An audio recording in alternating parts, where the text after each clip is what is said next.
darn good pipeline. Like it is a very, very close statistic. So why expulsions? Expulsion, it's a convenient remedy for the program, and kind of,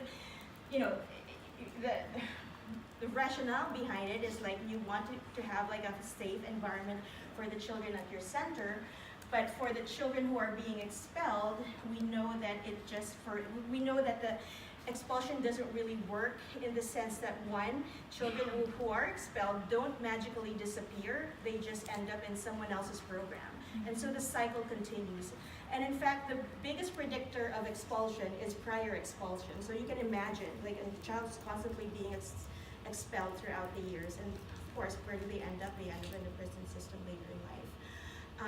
And the other thing is also if it's a practice at the center to constantly expel children who aren't, within the norms, then we're not really arming teachers with the skills that they need in order to address this. And so I know it's a complicated problem, and that's what we're trying to solve today.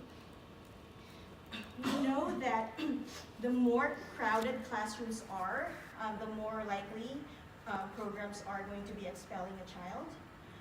We know that longer school days leads to more expulsions, and so this makes sense because we know from biology that our cortisol levels tend to shoot up in the afternoon. So when cortisol is up, stress hormones are up, teachers are exhausted, they're burnt out, and so, and you have a child who's demonstrating challenging behaviors, of course, it's too much.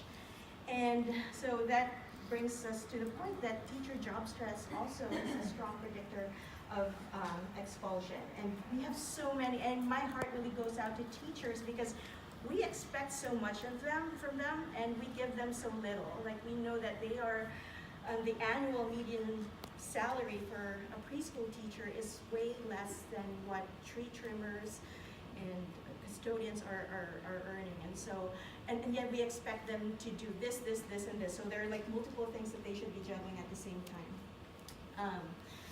But we know that access to behavioral support staff lowers the likelihood of expulsion. So if programs have access to, for instance, a mental health consultant or a behavior specialist, this lessens the likelihood of expelling a preschooler. And let me also share with you this study that was published last year.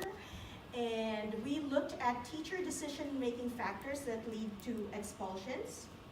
And we wanted to predict which of these factors led teachers to request for early childhood mental health services, and which of these factors led to the saying that they are most likely really going to expel this kid.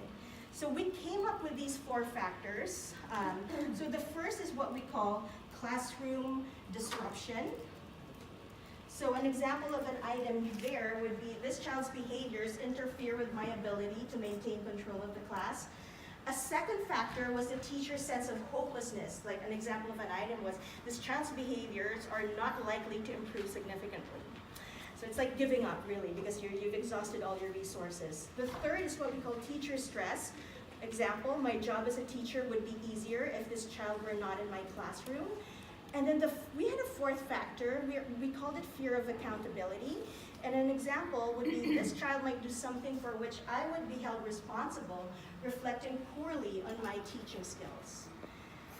And based on our analyses, of the 4 factors, the one that predicted requests for early childhood mental health services, you can imagine, would be classroom disruption. So if the child was disruptive in class, the teachers are more likely to call for services.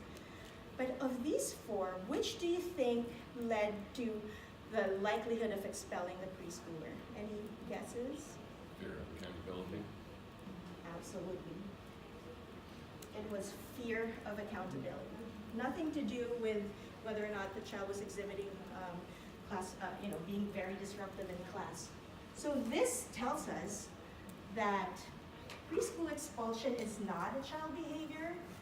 It is really an adult decision. And then let's look at statistics. So a lot of the stuff that I mentioned had nothing to do with the child. It's really about teacher factors and also program level factors. What is it about the child? We also know the disparities in expulsions and suspensions. So these are data from the Office of Civil Rights. We know that Black children make up only 19% of enrollment. However, they comprise close to half of suspensions and expulsions. And this is in contrast to white preschoolers who represent twice more than enrollment of Black children, but who also represent only half of these suspensions and expulsions. And there is really a disparity. Moreover, in the study way back in 2005, we found that older children are more likely to be expelled. African Americans have twice the rate of expulsion as European Americans and 5 times the rate of Asian Americans. And boys are 3.5 times more likely to be expelled than girls. So when you put these things together, if you're big, you're Black, and you're a boy, you are more likely to be expelled. Which raises the question, why are boys and Black children most at risk? I mean, there are many potential reasons. Boys are more susceptible to the ill effects of poverty, broken homes, and low quality schools. This leads to truancy, poor academic achievement, behavioral problems, and dropout rates.